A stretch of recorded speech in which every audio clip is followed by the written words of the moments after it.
So let's take a look at the psychology of narcissism. Let's look at the mental characteristics, the attitudes that affect or change behavior, the way people act or think. I really think we need to change the way we define narcissism, in order to recognize it more and more clearly for what it really is, because I think a lot of us catch on to a lot of buzzwords, but we don't really look at the ins and out of what we're really talking about. So, what is narcissism? How do we really recognize what narcissism is? And being a survivor of it or of someone who suffered from it, I figured um, what better way to kind of help me heal from the issues myself than to explain some of the things that I've learned through therapy and educational studies. So, narcissistic personality disorder, it's one of several types of personality disorders, and it's often characterized as a mental condition in which people may have an inflated sense of self or self worth of themselves. Um, they have a deep need for excessive attention and admiration. A lot of times, you'll notice that they want a lot of compliments. They always want to be the center of attention without making it seem like they want to be the center of attention. And this often leads to a lot of troubled relationships, whether that be um, family relationships or romantic relationships or working relationships.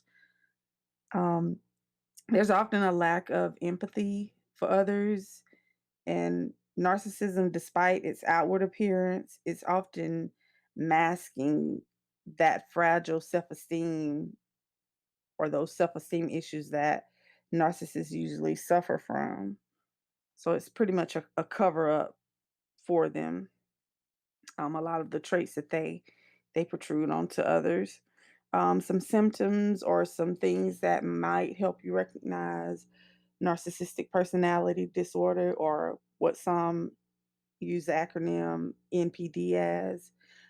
Um, like I said earlier, sometimes you'll notice that they'll have an exaggerated sense of self importance, like they are the king of the castle, they are the queen of all domain. They usually have a sense of entitlement. Um, a lot of times they crave constant admiration or affection over the top. I mean, we all want to be loved, but if you've ever dealt with narcissism, you'll know exactly what I'm talking about. Enough is never enough. Expecting to be recognized as superior or greater than almost anyone. An ability to monopolize conversations and belittle other people's input. A lot of times, my narcissist would make it seem as though whatever I was talking about, it didn't matter. He would just breeze over it. I would mention something, and he would hop on to the next topic like he never heard anything I said. Or if I said something, it's like, why would you do that? And so that can play on anyone's psyche or the way they think. They either become mute in conversations or don't provide feedback, or they in turn push that on to others. But I mean, it varies from person to person. Some other symptoms of narcissistic personality disorder or NPD are that they can easily become envious of others and believe that others envy them. They always think that they have a hater in the bunch. They may behave arrogantly and appear to be conceited or pretentious or boastful. They'll often insist on having the best of everything, whether they can afford it or not. A lot of the times, it's reflected in their material possessions, like their houses, their cars, their clothes. They always want to have the top of the line, and their bank account can be on negative. But hey, I got to go get the new Fendi, Gucci. I got to go have the biggest, baddest truck, most expensive car, the biggest house. I hadn't paid my child support or my alimony, but hey, I'm going to build a new house for my new supply. And we'll get into some of those details in some other videos. But that is an initial list of some of the symptoms that a narcissist or someone that suffers from NPD might have.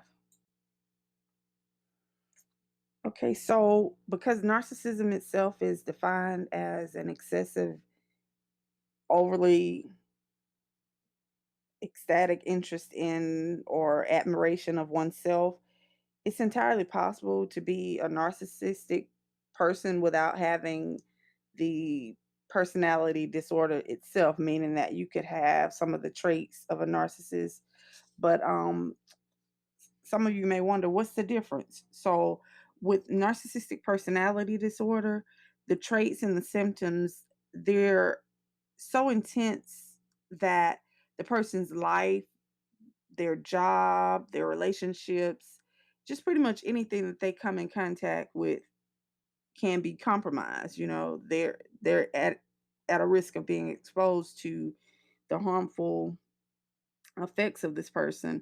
A personality disorder is typically diagnosed with the issues that negatively impact you on a daily basis throughout your life. Now, it is possible for people to have the traits and not actually have the disorder itself, but that's where a lot of tests and observations are used to kind of make that determination. Okay, so there is a difference between someone with narcissistic personality disorder and someone who's exhibiting those narcissistic behaviors.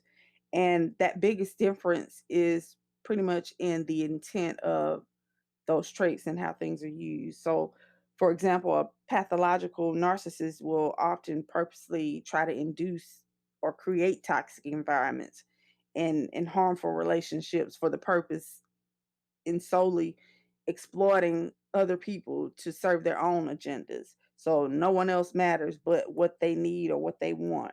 So someone who's considered to have the MPD disorder may be caught in a bunch of lies or exaggerating and making themselves look good and others look bad. They may manipulate situations, for their own gratification. You might also find them spreading negative emotions, in order to make themselves feel better, trying to gain the sympathy of others. Um, I know a lot of times we think narcissism is common, but actually NPD only affects about 1% of the population. And the only reason I say that is because I've noticed that that word or these words have been thrown around interchangeably lately. So it there are people with the trait and then there are people with the actual disorder. So to be diagnosed with NPD, a person is usually evaluated with what's called an NPI 40, which is a narcissistic personality inventory test. And the test usually consists of about 40 statements to which the person would select whichever answer best suits their personality. And there's a scale that they apply these responses to tell whether this person may be high or low on the NPD personality scale. And I've often been asked, do narcissists even know that they are narcissists? And some of them know, some of them don't. But using something called a single item narcissism scale, a lot of the people who answered yes to the question, "Are you a narcissist?" were far more likely than others to score high on the MPI 40 test. So a lot of times they know what they are, but they don't want you to know who they are. So you'll come into that if you've ever dealt with one. So let's talk about narcissism in relationships.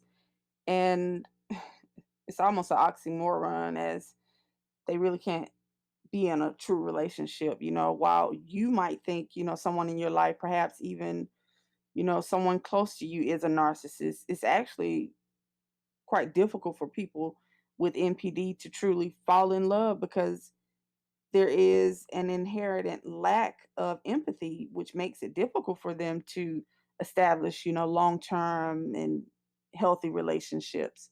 So a lot of times you may be in a relationship, but they may not be. They may portray all the scenes as though they're actually in a loving and committed, truthful relationship, and you're out there swimming alone. So for most narcissists, relationships are transactional, meaning, hey, they're looking to gain something out of this, whether it's emotional supply, material supply. You have some that have folks buying them things. If they want to just take your good vibes, your good energy, and just watch you suffer. I mean, I've seen that as well. Um, they provide, positive attention and sexual satisfaction to kind of bolster their ego and self esteem to make them feel good about themselves. The objective is of the relationship is to pretty much enjoy an uncommitted and pleasurable time, and most individuals struggling with this disorder, they'll begin to lose interest in the relationship as the expectation for commitment or intimacy grows. So as another party or so tries to tie them down, you'll see them kind of pull away from that connection. This is why I feel like it's so important that we change our views on what narcissism really is. Narcissism is not just posting selfies on social media or checking your reflection in every glass surface you cross. While those things can be viewed as narcissistic tendencies, they don't mean the person is actually a narcissist. Narcissism is misunderstood, which is why we have such a hard time spotting it in people around us. It's a buzzword, of our time that I've seen thrown around on several occasions. It's viewed as a disorder of some kind of inflated self-esteem or grandiose, and while those things are true, it's mostly importantly a disorder of self-esteem, because a lot of time, I don't know if you all have heard the saying that hurt people, and a lot of times that's what the narcissist or the person that's suffering with NPD is dealing with. There's someone that's hurt. I don't know whether they got it in childhood or in adulthood or what have you, but a lot of times they're trying to project that hurt that they feel onto others at any and all costs. So, um, in ending this video, there are about four pillars to narcissism. And it's that they lack empathy. I mean, it's hard for them to have feelings. um they're all about grandiose. They want to look big and be the biggest baddest thing around. They have a chronic sense of entitlement. They feel like they deserve everything they have, everything you have, everything they want, everything you want, whether they want it or not. And lastly, a chronic need to seek out admiration and validation. A lot of times, they may appear confident, but they're looking for that validation as though, hey, I matter, I mean something, whether they're the meanest thing on earth, they want that validation and that admiration. So a lot of times they'll make connections based on people admiring them. So those really create the core of this disorder, that's referred to as NPD or narcissistic personality disorder.